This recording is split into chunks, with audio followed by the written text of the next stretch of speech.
उत्तर प्रदेश के बलिया में दुर्जनपुर गांव में हुए गोलीकांड का नया वीडियो सामने आया है। इस वीडियो में साफ साफ देखा जा सकता है कि किस तरह से वहां बवाल मचा, गोलीबारी हुई और भगदड़ मच गई। इस ताजा वीडियो में नजर आ रहा है कि बैठक के दौरान दोनों पक्षों के बीच पहले जमकर झड़प हुई। झड़प के बाद यहां हंगामा शुरू हो गया और फायरिंग होने लगी। जैसे ही फायरिंग शुरू हुई, लोग जान बचाकर भागने लगे। इस दौरान गोली जयप्रकाश पाल को लगी। वीडियो में जयप्रकाश पाल जमीन पर पड़ा नजर आ रहा है। जयप्रकाश को अस्पताल ले जाया गया, जहां उन्होंने दम तोड़ दिया। बलिया गोलीकांड के मुख्य आरोपी धीरेन्द्र प्रताप सिंह का अब तक कोई सुराग नहीं मिला है। धीरेन्द्र पर पुलिस ने अब 25,000 से बढ़ाकर 50,000 रुपए का इनाम कर दिया है। मतलब ये कि धीरेन्द्र का पता बताने वाले को 50,000 रुपए इनाम मिलेंगे। आपको बता दें कि धीरेन्द्र प्रताप तो फरार है, मगर उसका एक ऑडियो सामने आया है। इस ऑडियो में धीरेन्द्र प्रताप बलिया के सप्लाई इंस्पेक्टर को धमका रहा है। ऑडियो सुनकर साफ कहा जा सकता है कि धीरेन्द्र प्रताप अपने आप को पुलिस और कानून से ऊपर समझ रहा है। अभी ऐसा है कि आप दलाली मत करिए। सुनिए, आप इंस्पेक्टर हैं, इंस्पेक्टर का काम करिए, दलाली मत करिए। यहाँ पे हम दलाली नहीं, बैरिया है, आपको पता नहीं। अभी बैरिया है ये दुर्गा जी, हम मालूम है ना? तो मालूम नहीं, अभी मालूम चल जाएगा आपको। धीरेन्द्र प्रताप सिंह के पुलिस के हाथ से बच निकलने के मामले में लगातार एक्शन जारी है। इस मामले में पहले ही करीब 10 पुलिसकर्मी सस्पेंड किए जा चुके हैं, मगर अब यूपी पुलिस के एक और सिपाही रुपेश पांडे को सस्पेंड किया गया। आरोप है कि रुपेश पांडे ने ही धीरेन्द्र प्रताप को छोड़ा था। धीरेन्द्र प्रताप सिंह के समर्थन में बलिया के बीजेपी विधायक सुरेंद्र सिंह खुलकर सामने आ गए हैं। सुरेंद्र सिंह धीरेन्द्र के परिवार से मिलने पहुंचे। धीरेन्द्र के परिवार से मिलकर सुरेंद्र सिंह भावुक हो गए और रोने की तस्वीरें सामने आईं। इसके बाद धीरेन्द्र की ओर से सुरेंद्र सिंह थाने पहुंचे। सुरेंद्र सिंह ने खुल्लम खुल्ला ऐलान किया कि वो धीरेन्द्र सिंह के साथ हैं। सुरेंद्र सिंह ने कहा कि आरोपी क्षत्रिय है, इसलिए किसी भी हाल में वो धीरेन्द्र का समर्थन करते रहेंगे। उन्होंने कहा कि अगर अखिलेश यादव यादवों का समर्थन कर सकते हैं तो वो क्षत्रिय का समर्थन क्यों नहीं कर सकते। इतना ही नहीं, सुरेंद्र सिंह ने कहा कि क्षत्रिय के लिए अगर उन्हें राजनीति छोड़ना पड़े तो उसके लिए भी वो तैयार हैं। सुरेंद्र सिंह ने बवाल और मारपीट की घटना को जाति से जोड़ा तो यूपी में जाति की राजनीति शुरू हो गई। सुहेलदेव भारतीय समाज पार्टी के अध्यक्ष ओपी राजभर ने योगी सरकार पर निशाना साधा। उन्होंने कहा कि अगर क्षत्रिय की जगह आरोपी ब्राह्मण होता तो यूपी पुलिस उसकी गाड़ी जरूर पलट देती। आरोपी राजभर ने कहा कि योगी सरकार में ब्राह्मण और दलितों का जीना दुश्वार हो गया है। उन्होंने मांग की कि यूपी में राष्ट्रपति शासन लगाया जाना चाहिए। हाथरस कांड में सीबीआई की तफ्तीश जारी है। खुद को चश्मदीद कहने वाले विक्रम उर्फ छोटू से करीब 8 घंटे की पूछताछ के बाद सीबीआई की टीम पीड़ित परिवार से पूछताछ के लिए पहुंची। सीबीआई ने पीड़िता की मां और भाभी से करीब 5 घंटे तक पूछताछ की। सीबीआई ने एक बार फिर क्राइम स्पॉट का निरीक्षण किया। इन सब के बीच हाथरस केस में एसआईटी ने अपनी रिपोर्ट नहीं सौंपी है। एसआईटी को शनिवार तक रिपोर्ट सौंपनी है। बाराबंकी मामले में पुलिस ने पीड़िता के साथ रेप और हत्या के मामले में दूसरे आरोपी को भी गिरफ्तार कर लिया है। गिरफ्तार आरोपी गांव में ही किराना की दुकान चलाता था। पुलिस की गिरफ्त में आरोपी ने कबूल किया कि गुनाह में वो शामिल था। पुलिस आगे की तफ्तीश में जुटी है।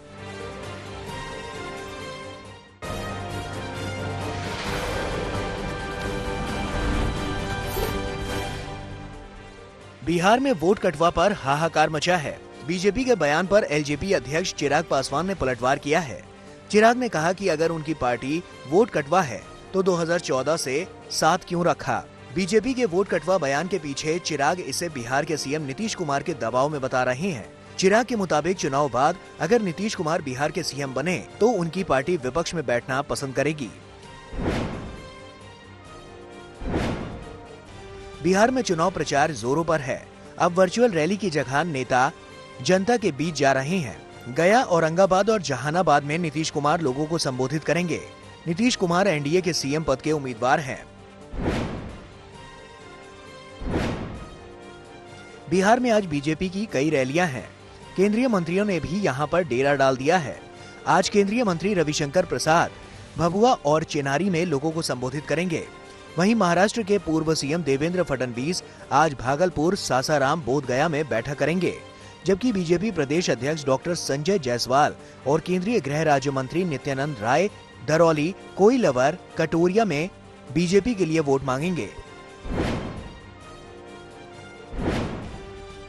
बीजेपी ने बिहार विधानसभा चुनाव के दूसरे चरण के लिए स्टार प्रचारकों की लिस्ट जारी कर दी है।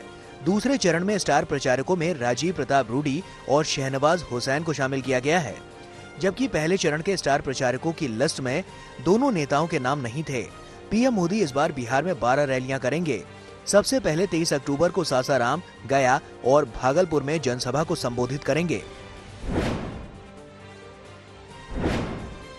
उत्तर प्रदेश विधानसभा की 7 सीटों पर होने वाले उपचुनाव के लिए कांग्रेस ने स्टार प्रचारकों की लिस्ट जारी कर दी है। इस लिस्ट में राहुल गांधी, प्रियंका गांधी समेत 30 स्टार प्रचारकों को शामिल किया गया है। 3 नवंबर को 7 सीटों पर वोट डाले जाएंगे, वहीं 10 नवंबर को बिहार के चुनाव के नतीजे आएंगे। मध्य प्रदेश की 28 सीटों पर उपचुनाव में कांग्रेस ने वचन पत्र जारी किया है। इसमें राहुल, प्रियंका की तस्वीर है। इस वचन पत्र में कांग्रेस ने कर्ज माफी का वादा किया है। एमपी में भी 3 नवंबर को मतदान होगा और 10 नवंबर को मतगणना होगी।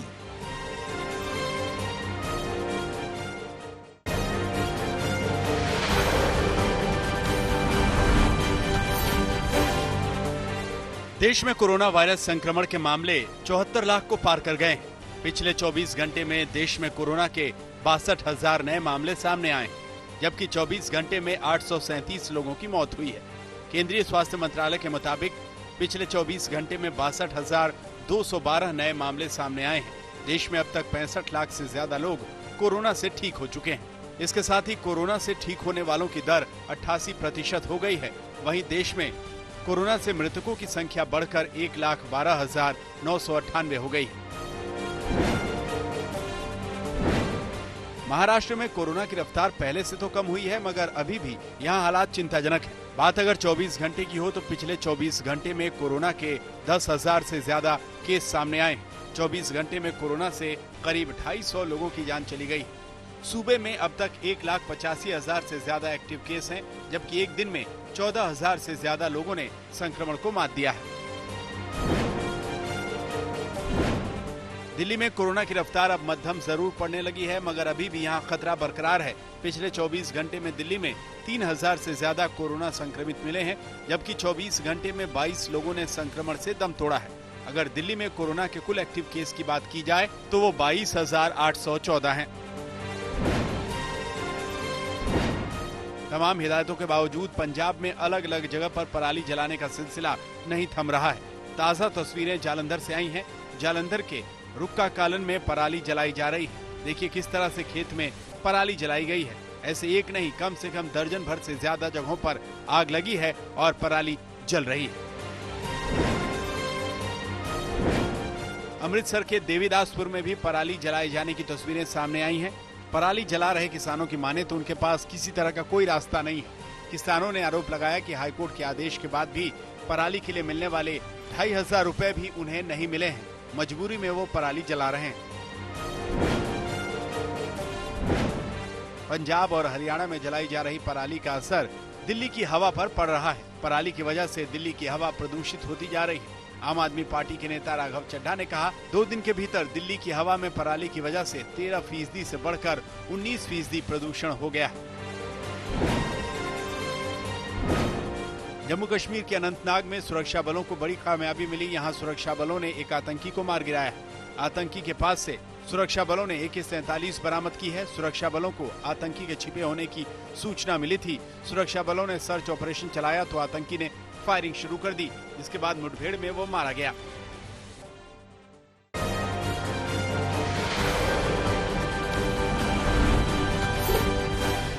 कर्नाटक की यादगीर से बारिश के बाद जलभराव की भयानक तस्वीरें सामने आई हैं। देखिए ये यादगीर के हुरा सुंडी गांव की तस्वीरें। यहाँ बारिश तो थम गई है, मगर हालात अब भी बहुत भयानक है। चारों ओर पानी ही पानी नजर आ रहा है। लोगों को किसी तरह से पानी के बीच से निकालने की कवायद हो रही है। यहाँ हुई मूसलाधार बरसात ने कई घरों को तबाह कर दिया है। हैदराबाद में कुदरत का कहर बरपा है। यहाँ मूसलाधार मुसीबत से अभी शहर संभला भी नहीं कि एक बार फिर तेज बारिश शुरू हो गई। तस्वीरों में आप देख सकते हैं कि कैसे शहर में समंदर जैसी स्थिति हो रही है। सड़कों पर सैलाब उमड़ आया है। चारों ओर पानी ही पानी दिखता है। बारिश ने यहाँ जनजीवन को बुरी तरह प्रभावित किया है। हैदराबाद में 3 दिन पहले हुई बर्बादी के निशान अब तक बाकी है। यहाँ सलाला के पास नबील कॉलोनी में बर्बादी के निशान दिखते हैं। राहत बचाव का काम यहाँ तेजी से किया जा रहा है। हैदराबाद में सबसे ज्यादा बुरी स्थिति चंद्रायन गुट्टा की हुई है। यहाँ एक बार फिर से जिंदगी को पटरी पर लाने का जतन किया जा रहा है। महाराष्ट्र के बारामती में नदी के तेज बहाव में पुल बह गया। तस्वीरें देखिए कैसे तेज बहाव में पुल पूरी तरह से बर्बाद हो गया है। इस पुल के टूट जाने से 15 गांवों से संपर्क पूरी तरह से कट गया है। आपको जानकर हैरानी होगी कि इस पुल का निर्माण महज 5 साल पहले हुआ था, लेकिन बुधवार को ही मूसलाधार बारिश की वजह से नदी ने ऐसा तांडव मचाया कि पुल बह गया। महाराष्ट्र के सतारा में बारिश के बाद जलधारा की भयानक तस्वीरें सामने आई हैं। आप देख सकते हैं कि कैसे एक पुल पर ट्रेन खड़ी है और नीचे से दरिया बह रहा है। ट्रेन के ऊपर से लोग जलधारा के प्रवाह को रोकने के लिए उसमें कुछ फेंक रहे हैं। आपको बता दें कि उपनाई नदी के पानी से ट्रेन का रास्ता पूरी तरह से ध्वस्त हो गया, जिसकी वजह से ट्रेन रास्ते में ही रोकनी पड़ी।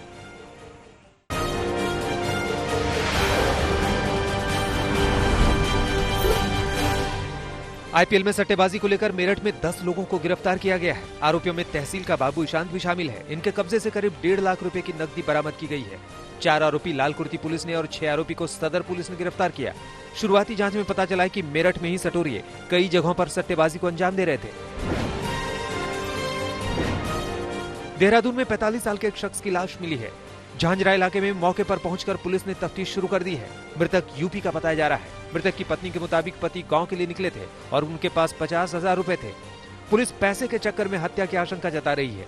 मृतक की लाश अपनी ही दुकान के पीछे मिली। छत्तीसगढ़ के बस्तर में आदिवासी नाबालिग लड़की से गैंगरेप का मामला सामने आया है। पुलिस ने 4 आरोपियों को गिरफ्तार किया है। वारदात 9 महीने पुरानी है, लेकिन मामला अब जाकर सामने आया। दरअसल जब नाबालिग के गर्भवती होने का पता चला तो आरोपियों ने पीड़िता और उसकी मां को जान से मारने की धमकी देकर मामले को दबाने की कोशिश की। 9 महीने तक डरा धमका कर रखा, लेकिन डिलीवरी के बाद पूरे वारदात का पता चला। सूरत में डॉक्टर की लापरवाही का मामला सामने आया है। 60 साल के एक शख्स के गले के ऑपरेशन के दौरान डॉक्टर ने ड्रेसिंग कपड़े का टुकड़ा अंदर ही छोड़ दिया। 10 दिन डॉक्टर ने दशरथ पटेल से दोबारा ड्रेसिंग करवाने के लिए कहा, लेकिन जब 7 दिन बाद ही ऑपरेशन वाली जगह से मवाद निकलना शुरू हुआ तो इसकी शिकायत पीड़ित ने डॉक्टर से की, लेकिन डॉक्टर ने अनसुना कर दिया। जिसके बाद पीड़ित दशरथ पटेल दूसरे डॉक्टर के पास गए तो पहले डॉक्टर की लापरवाही का पता चला। इसके बाद दोबारा लाइव ऑपरेशन किया गया, जिसमें बुजुर्ग के हाथ पैर काम करना बंद कर दिए।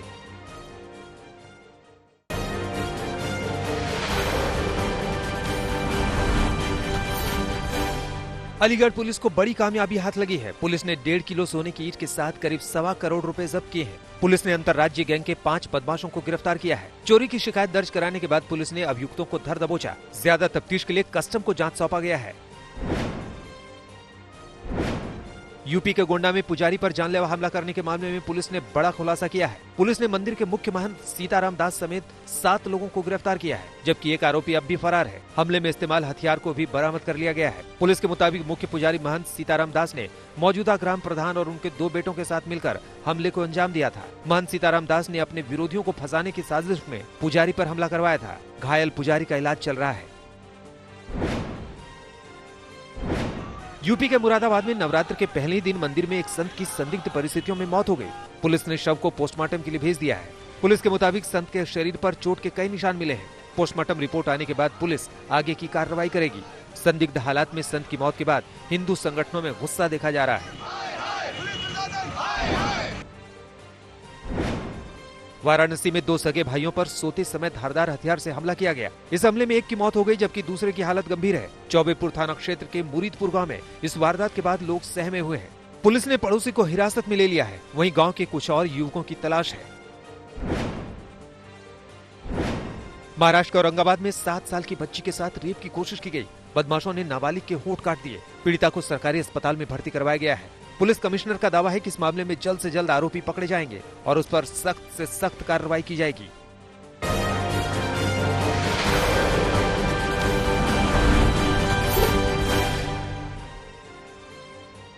अमेरिका में राष्ट्रपति चुनाव प्रचार के बीच टाउन हॉल में ट्रंप पर भारी पड़े जो बाइडेन। नीलसन कंपनी के मुताबिक बाइडेन के टाउन हॉल को 1 करोड़ 41 लाख और ट्रंप के कार्यक्रमों को मिले सिर्फ 1 करोड़ 35 लाख दर्शक। अब अपनी पार्टी के लिए चुनाव प्रचार में उतरेंगे अमेरिका के पूर्व राष्ट्रपति बराक ओबामा, जो बाइडेन के साथ पेंसिल्वेनिया में अगले हफ्ते करेंगे चुनावी कैंपेन। मैकॉन की रैली में अमेरिकी राष्ट्रपति ने बोला जो बाइडेन पर हमला। कहा बाइडेन है एक भ्रष्ट राजनेता। साथ ही अपने समर्थकों से कहा कि बाइडेन को किसी भी हाल में ना करने दें वोट। रूस के राष्ट्रपति व्लादिमीर पुतिन के हथियार नियंत्रण प्रस्ताव को व्हाइट हाउस ने किया खारिज। पुतिन ने 2010 के रूस और अमेरिका के बीच हथियार नियंत्रण समझौते को आगे बढ़ाने का रखा था प्रस्ताव।